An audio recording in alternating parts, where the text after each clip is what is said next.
বিসমিল্লাহির রহমানির রহিম। নেক সন্তান লাভের দোয়া। আমাদের সবারই ইচ্ছা থাকে আমাদের সন্তান যেন নেক হয়।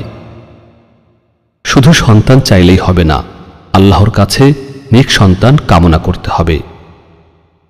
এজন্য পাক পবিত্র হয়ে অতি বিশ্বাসের সঙ্গে আল্লাহর কাছে দোয়া করলে দোয়া বিফলে যাবে না ইনশাআল্লাহ।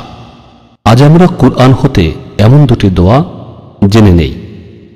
নাম্বার 1, রব্বি হাবলি মিন লাদুনকা যুররিয়াতান তাইয়্যিবাহ ইন্নাকা সামিউদ দুআ। অপর আরেকটি দোয়া রয়েছে, দোয়াটি হল রব্বি হাবলি মিনাস সালিহিন।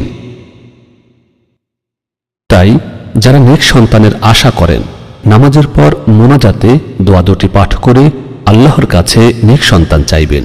ইনশাআল্লাহ আপনার মনের ইচ্ছা পূর্ণ হবে।